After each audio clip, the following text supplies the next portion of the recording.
céus escuros, planetas de neon e o zumbido sinistro de máquinas futuristas. O cinema italiano dos anos 70 ousou mostrar mundos que Hollywood não tocaria, mas com a ousadia veio o perigo. Alguns filmes foram banidos, outros ridicularizados, mas todos deixaram cicatrizes nos espectadores que os assistiram. Seriam obras-primas de uma visão ou experimentos proibidos feitos para serem esquecidos? Esta noite desvendaremos 12 chocantes filmes italianos de ficção científica que assombraram os espectadores para sempre.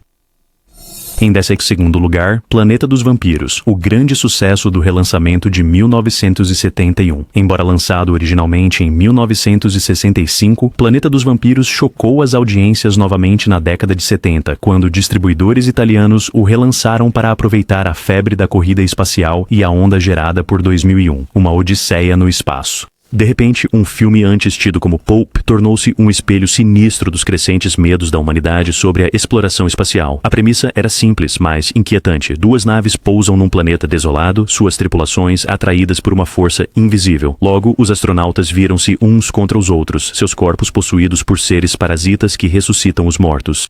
A direção de Mario Bava, com suas cores saturadas, névoa, céus vermelhos e sombras que pareciam vivas, deram ao filme uma qualidade de pesadelo. Mas a controvérsia seguiu. A Igreja Católica condenou sua profana imagem da ressurreição dos mortos no espaço. Alguns censores na Europa cortaram cenas inteiras, alegando que o público desmaiaria só de imaginar cadáveres pilotando naves. Na Itália, cinemas de pequenas cidades até o proibiram após sussurros de que a história zombava da própria ressurreição. Nos bastidores, Bava lutou com um orçamento mínimo, ele criou paisagens alienígenas com cenários pintados e máquinas de fumaça, reciclando figurinos de outras produções. O que parecia luxuoso na tela foi costurado com desespero. Críticos inicialmente zombaram dos efeitos baratos, mas quando o público o reviu nos anos 70, as limitações só o tornaram mais assustador. Seu legado? Muitos historiadores de cinema agora argumentam que Alien de Ridley Scott se inspirou nas imagens de Bava, nos trajes espaciais, nas naves à deriva e no lento pavor do isolamento. Embora não reconhecida em vida, a obra de Bava ressurgiu décadas depois como essencial para o horror de ficção científica. Quando a névoa se dissipa, Planeta dos Vampiros se revela não como kitsch, mas como profecia, uma história sobre possessão, controle e a fome desconhecida que espreita além das nossas estrelas. Número 11. Batalha dos Mundos, 1972, Renascimento televisivo. A Batalha dos Mundos de Antonio Margheriti era uma peculiaridade. Originalmente filmado no início dos anos 60, seu renascimento no circuito televisivo dos anos 70 o transformou num raio cult. O público que esperava a aventura leve chocou-se com uma história sombria e cerebral de pavor cósmico. O filme começa com um misterioso planeta errante que se dirige à Terra. Cientistas entram em pânico, governos se mobilizam, mas um professor excêntrico afirma que o planeta não é um corpo natural, é uma máquina gigantesca. O que se segue é a história da humanidade, confrontando uma inteligência sem vida que nos vê como nada mais que insetos. Censores italianos, em 1961, o consideraram estranho demais para ser amplamente lançado. Mas nos anos 70, durante um clima de paranoia da Guerra Fria e crescente desconfiança da autoridade, suas ideias calaram fundo. Espectadores sussurravam que não era sobre alienígenas, mas sobre potências mundiais, tratando cidadãos como descartáveis. Nos bastidores, Margheriti era obcecado por escala. Ele usava modelos em miniatura, planetas suspensos sobre espelhos e efeitos em camadas para simular colisões cósmicas. Embora rudimentares para os padrões modernos, suas ilusões criavam uma grandeza inigualável na ficção científica europeia da época. As estações de televisão recebiam reclamações. Pais alegavam que as imagens de cidades em chamas aterrorizavam as crianças. Alguns críticos o ridicularizaram como nihilista. No entanto, jovens cinéfilos viram além de suas falhas, elogiando sua ambição. De fato, Batalha dos Mundos tornou-se um clássico cult da meia-noite, com multidões universitárias debatendo seus significados políticos ocultos. Seu legado perdura. Hoje, o filme é estudado como uma das primeiras tentativas europeias de fundir filosofia com o espetáculo da ficção científica. A ideia de um planeta-máquina indiferente pressagiou grandes obras-primas posteriores como Solaris e até Star Trek, o filme. O choque de A Guerra dos Mundos não reside nas explosões, mas sim em sua mensagem arrepiante. A humanidade pode não importar em nada no vazio sem fim. Número 10. A Guerra entre os Planetas, 1970. Lançado no início de uma nova década, Guerra entre os Planetas de Margheriti foi infame por deixar o público inquieto e confuso. Comercializado como puro espaço, Nowhere Imigigiri, Em vez disso, eles tiveram uma visão surreal de desastre natural e colapso cósmico. A história começa com a órbita da Terra desestabilizando após um campo de força misterioso envolver o planeta.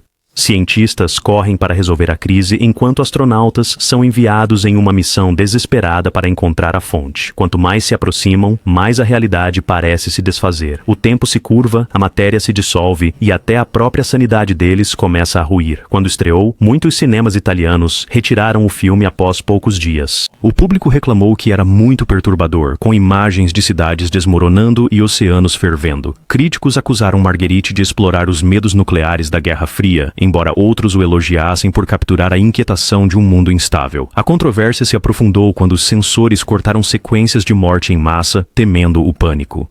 Alguns rolos foram destruídos por completo, levando a décadas de versões incompletas circulando em cópias piratas. Espalharam-se rumores de que o próprio Margheriti queria que fosse enterrado, envergonhado pela sua escuridão. Nos bastidores, a produção era caótica.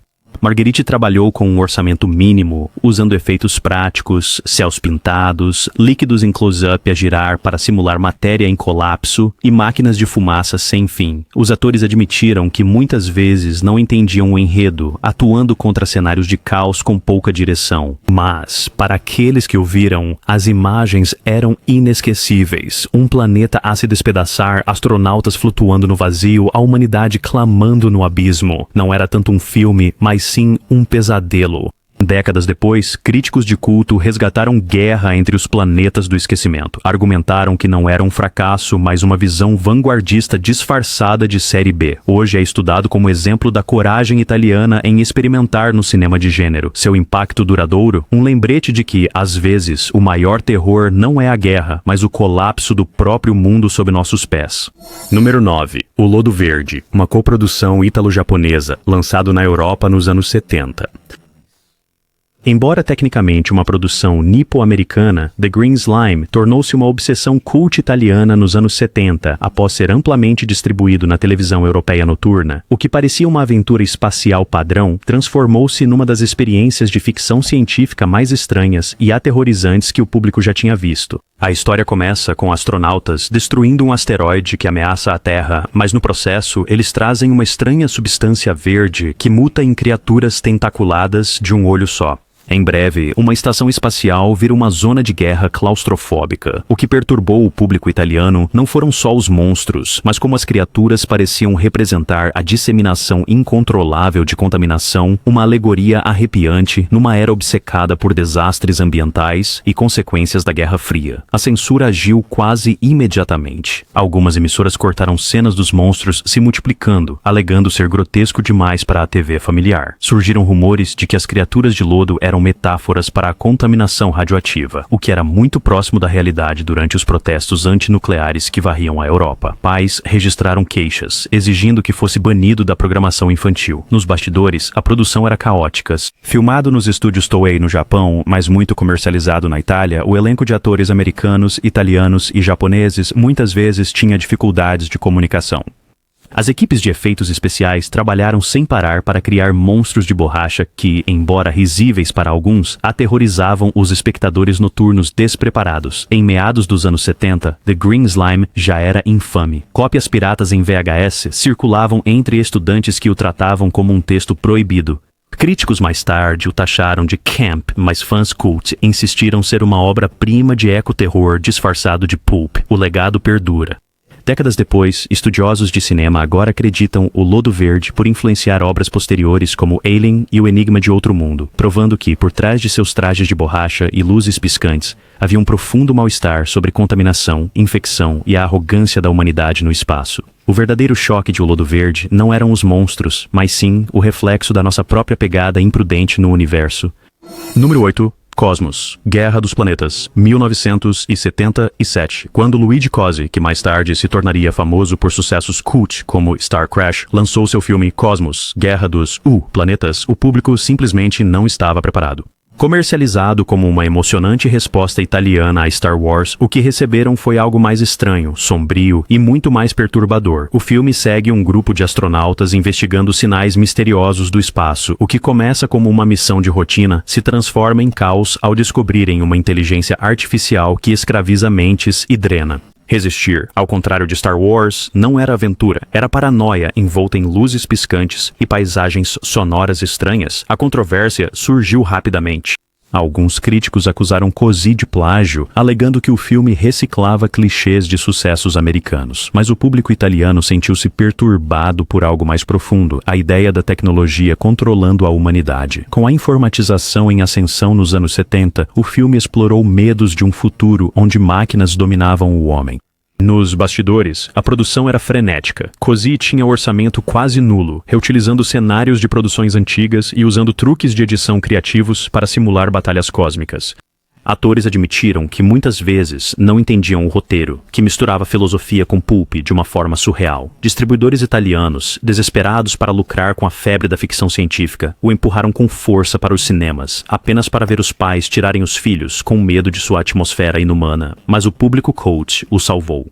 Sessões noturnas geraram debates acalorados, com alunos questionando se os senhores das máquinas representavam o fascismo, o capitalismo ou a iminente revolução digital. Hoje, Cosmos, Guerra dos Planetas, se destaca como uma das tentativas mais ousadas da Itália de fundir filosofia e espetáculo de ficção científica. Descartado pelos críticos, adorado pelos cultistas, tornou-se a prova de que a ficção científica italiana não copiava Hollywood. Era sobre criar visões estranhas demais, ousadas demais e assustadoras demais para o grande público. O choque era claro, um aviso de que o inimigo pode não vir das estrelas, mas dos fios e máquinas que nós mesmos construímos. Número 7. Star Crash, de 1978. Quando Star Wars explodiu em 1977, a resposta da Itália veio de forma rápida e perigosa. O Star Crash de Luigi Così era um caleidoscópio de visuais bizarros, interpretações caricatas e loucura cósmica. À primeira vista, parecia uma imitação divertida, mas quando o público se sentou, encontrou algo mais estranho, um delírio que pairava como uma assombração.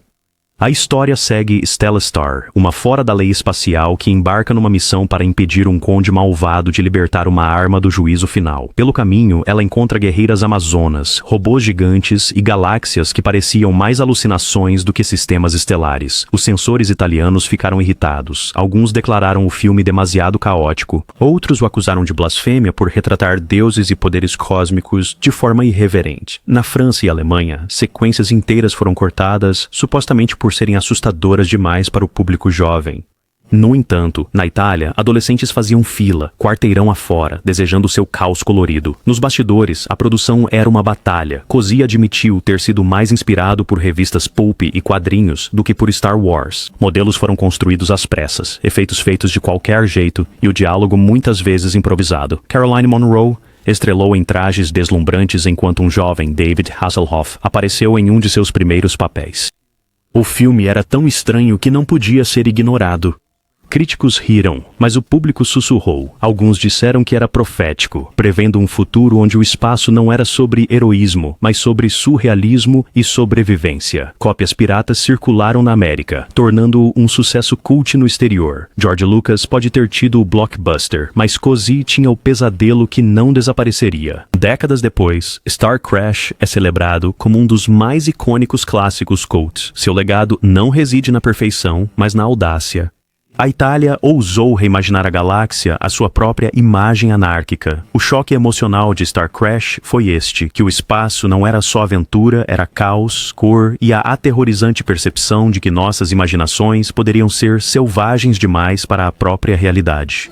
Número 6. O Humanoide, 1979. Quando o Humanoide de Aldo Lado chegou aos cinemas em 1979, foi comercializado como a resposta definitiva da Itália a Star Wars. Mas o que o público encontrou foi muito mais estranho e, para muitos, perturbador. Com Richard Kiel, o ator imponente de James Bond, como protagonista, prometia espetáculo. O que ele entregou foi uma história bizarra de experimentação humana e tirania cósmica. A história se desenrola no planeta Metrópolis, onde um governante maligno planeja liberar um químico capaz de transformar humanos em escravos sem mente. Para executar seu plano, ele corrompe um gigante pacífico, Kiel, transformando-o em um executor superpoderoso conhecido como o Humanoide. Apenas um pequeno grupo de rebeldes, incluindo uma criança telepata, impede a escravidão planetária. O público que esperava uma aventura leve ficou horrorizado. A ideia de transformação forçada em drones obedientes atingiu muito temores de lavagem cerebral e de guerra química. Algumas regiões italianas proibiram totalmente as exibições, declarando o filme assustador demais para menores. Na França, os críticos o acusaram de crueldade psicológica. Nos bastidores, o caos reinava. A interferência da produção exigiu que lembrasse Star Wars, enquanto o diretor Aldo Groth queria um toque filosófico mais sombrio. Custos elevados e prazos apertados resultaram em efeitos ruins, mas foi a atuação perturbadora de Kiel como um homem sem livre-arbítrio que mais perturbou as multidões. Espalharam-se rumores de que crianças choravam nos cinemas e pais exigiam reembolsos. No entanto, com o tempo, o humanoide tornou-se um fenômeno cult. Cópias piratas se espalharam pelos Estados Unidos, com fãs elogiando sua atmosfera misteriosa e ousadia. Hoje é estudado menos como cópia falhada e mais como alegoria distópica sobre controlo, manipulação e a terrível fragilidade da autonomia humana. A ferida emocional que deixou, um lembrete de que o maior perigo no espaço pode não ser invasores alienígenas, mas perder a essência de quem somos. Número 5. Guerreiros do Bronx do ano 2000, precursor de 1978. Muito antes de futuros distópicos se tornarem populares, o cinema italiano mergulhou na aterrorizante possibilidade de colapso urbano com Bronx Warriors do ano 2000. Embora tecnicamente mais pós-apocalíptico do que uma ópera espacial pura, sua visão de ficção científica de uma sociedade em ruínas chocou o público que reconheceu muito do seu próprio mundo refletido. Ambientado numa Nova York em decadência num futuro próximo, o filme imagina gangues dominando as ruas após o colapso do governo. A história segue um herói relutante forçado a navegar entre facções em guerra de mutantes, ciborgues e senhores da guerra brutais. Em vez de naves espaciais futuristas, o terror veio de ruínas de concreto, ruas cheias de fumaça e a percepção de que a civilização já havia perdido. O público em 1978 ficou chocado. A Itália estava mergulhada na violência política, os anos de chumbo. Ver um filme que previa cidades ocidentais se tornando zonas de guerra parecia menos ficção e mais profecia. Censores de início restringiram as exibições, alegando que glamorizava a anarquia. Sindicatos de polícia em Roma protestaram, alegando que encorajava a rebelião. Nos bastidores, a produção era guerrilha. Muitos cenários eram fábricas e ruas demolidas. Os figurantes vieram de gangues de motoqueiros locais, dando ao filme um ar cru e perigoso. Circularam rumores de que brigas de rua reais eclodiram durante as filmagens, aumentando sua reputação caótica. Críticos o detonaram como explorador, mas o público jovem se apegou à sua energia. No início dos anos 80, alcançou status de cult, influenciando a onda de filmes pós-apocalípticos como Mad Max 2 e Fuga de Nova York. Seu legado é claro. Bronx Warriors, do ano 2000, não era ficção científica polida. Era um grito primal, capturando o terror de que a sociedade pudesse colapsar não por guerra nuclear, mas pela sua própria violência e corrupção. Número 4. Missão Stardust, sessões de relançamento dos anos 70. Baseado nos muito populares romances pulp alemães de Perry Rhodan, Missão Stardust deveria lançar a Itália no coração da ficção científica internacional. Lançado no início da década, ressurgiu em meados dos anos 70 com novos cortes e relançamentos que chocaram o público com sua estranheza e tons sinistros. A premissa segue o astronauta Perry Rhodan pousando na Lua apenas para descobrir uma nave alienígena encalhada. Sua tripulação, sofrendo de uma doença mortal, faz um acordo. Se a Terra tiver a cura, os alienígenas compartilharão sua tecnologia. O que começa como aventura vira paranoia, com governos sombrios e potências rivais buscando o segredo alienígena. O público italiano ficou inquieto. Numa era de teorias da conspiração do mundo real e espionagem da Guerra Fria, a ideia de tecnologia e doença ocultas atingiu um nervo. Alguns cinemas receberam queixas de que o filme espalhava agitação. Certas emissoras censuraram imagens médicas, temendo pânico numa época em que a polio e novas epidemias ainda estavam frescas na memória. A produção foi turbulenta. A adaptação de uma revista alemã foi vista como arriscada e o financiamento secou no meio das filmagens. Cenários foram reaproveitados de outros filmes e equipes de efeitos visuais se esforçaram para retratar naves futuristas com recursos mínimos. Críticos o detonaram como desarticulado, mas o público jovem encontrou algo sinistro em suas imperfeições, algo não polido, mas cru. Nos anos 70, suas sessões de culto atraíam multidões. Alunos sussurravam sobre seus sentidos ocultos, interpretando a doença alienígena como alegoria da corrupção política ou do desastre nuclear. Cópias piratas circulavam por mantendo sua reputação viva muito depois de ter saído dos cinemas. Hoje, Missão Stardust permanece como um artefato da disposição da Itália em apostar em sonhos pulp. Chocante na sua época, seu legado reside em como borrou a linha entre aventura pulp e pesadelo de conspiração. Sua lição assombrosa? Às vezes, as descobertas mais terríveis não são monstros ou máquinas, mas os segredos que nossos próprios governos podem esconder. Número 3. Guerra dos Robôs, 1978. No final dos anos 70, o diretor italiano Alfonso Brescia criara um nicho para produções rápidas e caóticas de ficção científica. Guerra dos Robôs foi sua tentativa mais infame. Comercializado como aventura galáctica, rapidamente se tornou um dos filmes mais estranhos e chocantes da década. A história começa quando forças alienígenas sequestram 2 cientistas brilhantes da Terra. Em desespero, uma equipe improvisada de astronautas lança uma missão de resgate pelas estrelas.